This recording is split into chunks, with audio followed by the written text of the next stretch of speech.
Sila yung kilala, bali kung ba kilala sa around the world. Proceed na po tayo sa mechanical tetraeder. Ano po ba ang pinaka-main function ng mechanical tetraeder? Okay.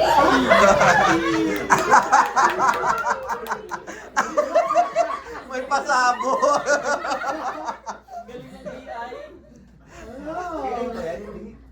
Galing ng AI. AI ang taba ng kamay, oh.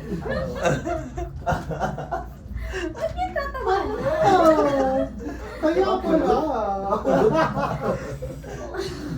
Pero kung kuha yung mukha. Galing ng kuha yung mukha, ano? Ay, Yung yung ano, sa ID, sa ID Ano, yata. sir? Pati nunal, oh, nakuha. Natatabihan ng tumblers, hindi namin makita masyado. Saan, sir? Ito yung tablet. Ay, Tumblr. Ano nga yung sa ID? Yung sa As ID. you can see, hawak yung mechanical tetraeder. Parang hindi siya nabibigatan, ha? Mechanical tetraeder is a pipe fitting used to create branch connection of a main pipe without cutting. So no need to cut na. No need na po natin i-weld or i-thread ang isang item, or dati kasi ginagamitan ng weldolet or threadolet para sa system. Ngayon, Victonic sila yung introduce ng mechanical T para sa mabilisang pagkabit ng mechanical tetraeder. Okay? Ano ko sa inyo kung paano yung installation. Tatanggalin na po itong mga ganito, Bolts. bolts. Okay, tatanggalin lang po. Siyempre, may iba po dito na hindi alam kung Buti na lang sinabi anong niya, tawag dito. makeup artist. Okay. Ito kasi itong gasket na to, ito yung nagpe-prevent ng leak. So, ito yung pipe to. Iganon natin, ikabit natin dito sa pipe, lalagyan natin ng pampadulas. Ito ay sample na ko na ito. Sige. Ah. Ay, ayan, ito yung pipe. Tapos Ayan, may butas. ikaklamp lang siya and then is-screw. Ganun na, ito na yung connections. Makabuo na tayo ng branching para sa pressure gauge, sprinkler, lalo na sa sprinkler and gauges. Terence, bubutahin natin yung pipe. Later.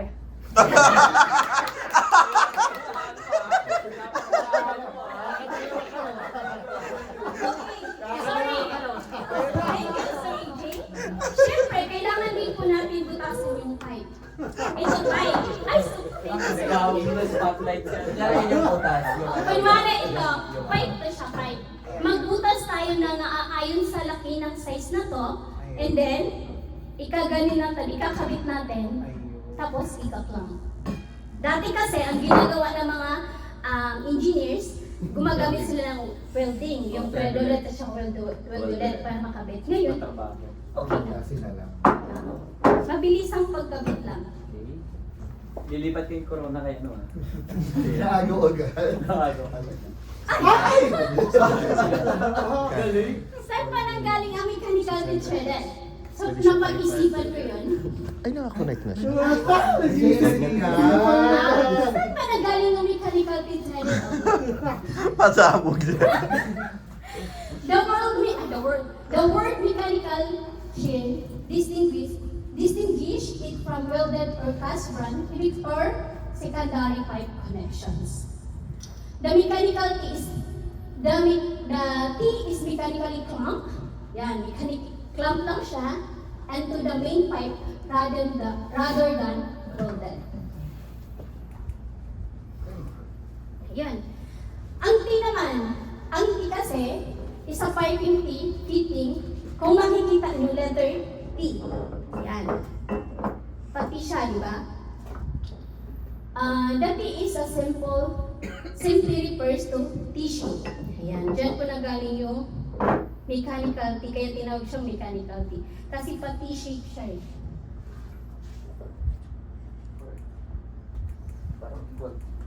Taray, laki ng ano, ng muscle sa kamay. Threaded outlet naman, ang threaded outlet means the branch or the third leg of the T has thread. Example, ang National Pipe Thread, British Standard Pipe Topper, and International Taper, and International Organization Standardization. Ba't nanginginig ka na? Ha? Nanginginig. Wala eh. So the other pipe of fitting, so mabilis lang po siya. I-scroll lang natin kasi threaded type naman to. Then, makabuo na tayo ng connection sa isang main pipe. Tapos flexible din po siya mechanical threaded. Because you can connect a threaded pipe easily.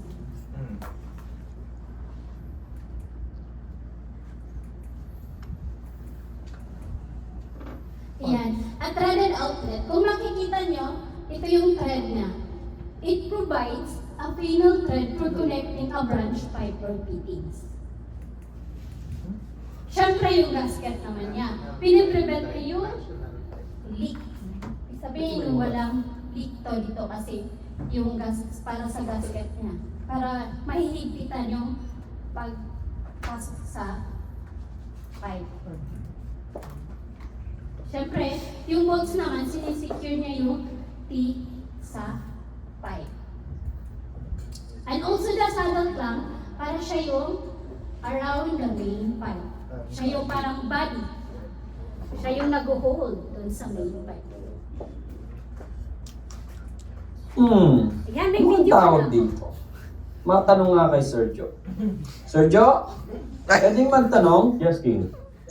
Mapapaliwanag mo ba sa akin to kung anong item to? Ito ba?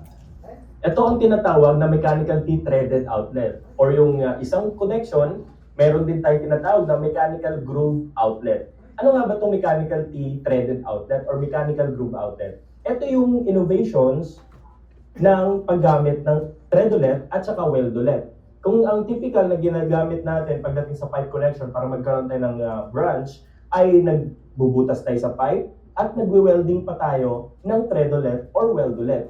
Pero bilang innovations, pagdating sa pipe connections or lalo na sa branches natin ng pipe, hindi na natin kailangan mag-welding. Pag nabutasan na natin yung pipe natin, base sa desired connection natin na gusto nating magiging branch size natin, eto na yung gagamitin natin. Clamp type lang to, parang nagkupling lang tayo. And then, no worries din pagdating sa leak kasi nga may gasket din itong kasama. Ayan, ito yung magsiseal dun sa butas, sa pipe hole na ginawa natin, and then, pag naikabit natin to, automatic magsiseal yan. Basta maganda ang pagkakabit at mahigpit ang pagkakabit ng ating bolts and nuts. So, yun lang. Mabilisan lang. Ito yung alternative ngayon sa paggamit. Mabilisan at madali na pag-install ng branches sa pipe connections natin. Mechanical T-threaded, available po yan dito sa Pinuli Access Corporations. So, kung may mga questions po kayo, huwag po kayong mahiya magtanong dito sa Pinuli Test. Thank you, Sergio!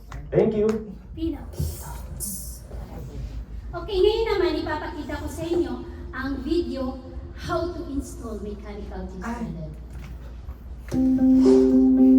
The next piping innovation is Nordic Flow installation instructions mechanical case, valid for both threaded and groove outlets.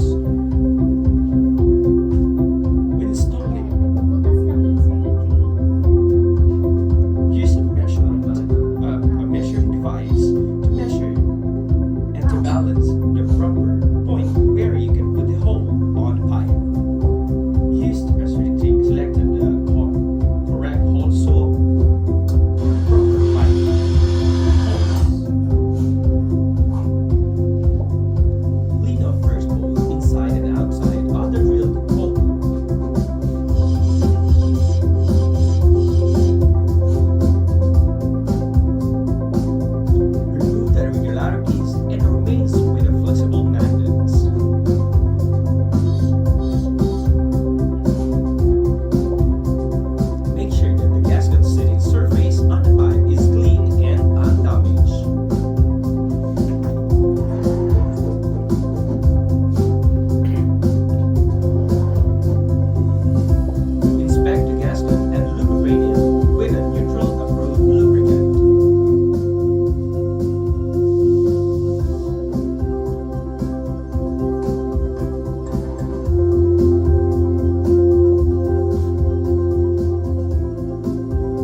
mechanical T-threaded outlet.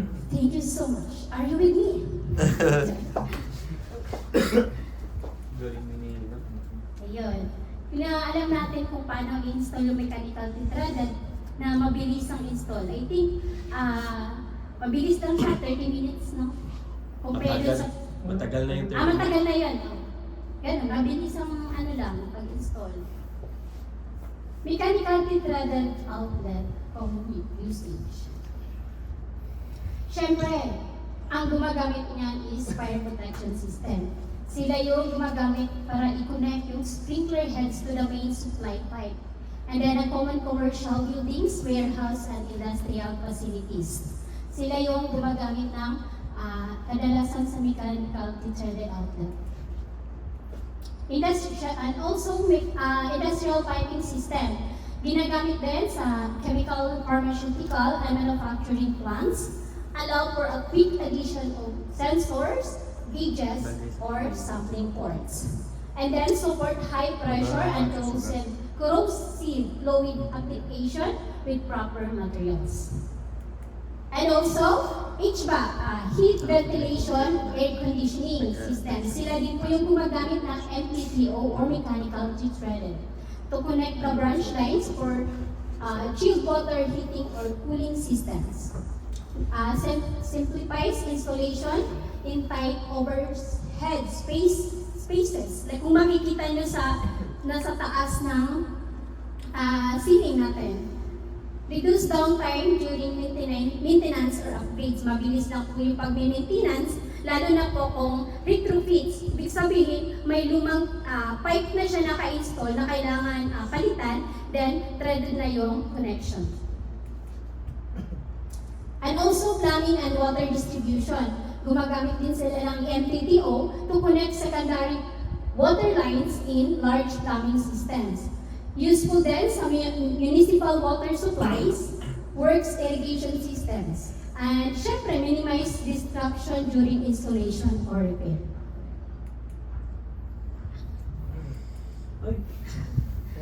Syempre, ang mechanical T-threaded hindi na ideal for retrofits. Yun yung sinasabi ko kanina, kung may naka-install na sa... Kung may naka-install na retrofits or lumang system na threaded na siya or live system, hindi na mahihirapan yung magkakabit dahil mabilis ang pagpapalit. Then, quick installation, save times and labor. Siguro, 10 minutes Sergio, okay na siguro pagkabit, gano'n. 10 to 15 minutes. 10 to 15 minutes. Unlike dun sa naunang na hindi pa pinakilala ni Victory, it takes 1 to 2 days kasi kailangan pa i-weld. Then, pa ng 2 or 1 tao para mag-welding. And also leak-proof seal. Ang gasket kasi siya yung nag-i-insure sa tight seal. Siya yung ini-insure niya na hindi mag-leak ang isang system. And also, versatile. Pwede siya sa lahat. With steel, ductile iron, and other pipe materials. Meron akong dito na key takeaway. Kung makikita nyo, hindi lang si Victoric yung meron tayong mechanical T-threaded. Meron din tayong luyuan at saka mech. Si Victory kasi, since sila yung nag-introduce sila yung unang nag-invento ng mechanical T-threaded. Ang maximum working pressure ni Victory is 500 PSI or 3447 kilopascal. Or pwede pa siyang aabot hanggang 700 PSI. This is for the standard style 920 or style 920N. Mechanical T outlets Victory also notes that for a one-time field test, the maximum working pressure may be increased to 1.5 times the nominal value. Okay, increase pa siya based po sa wait lang po hanapin ko muna. Ayun. Wait lang po ha. Ang ano niya dito is one-time field test up to nominal value. Ang ibig sabihin nito, testing phase lamang. Hindi sa regular na paggamit, pwedeng itaas ang pressure hanggang 1.5 na times na nominal. Ayun. Test pressure. Medyo mataas. Compare sa other brand. Meron din po tayo mechanical threaded na ano din po siya, ULFM. Pero ang brand niya is Luyuan. Ang Luyuan naman, model natin is NT1 code. Working pressure naman ito is hanggang 300 PSI lang. Ito naman, yung Victonic kanina is kilopascal. Ito naman siya is megapascal. Maliit lang yung mababa lang yung PSI niya na kaya niya compared to Victonic. Yes? Then, meron din po tayong mechanical T-threaded mic brand. Si Mike kasi, kasi ni-research ko siya kung saan siya nanggaling. Ang pagkakaano kasi dito, si Mike is hindi po siya totally na parang generic or OEM. Ibig sabihin nun, ano lang siya, brand name, ay trade name ba, kumbaga, na kinuha ng mga gumagawa ng Mac brand. Then, si Mac brand naman, ano din siya, 300 PSI, megapascal pa rin siya, same po kay Luyuan. And then, si Mac brand is 300 PSI or up to 363 PSI.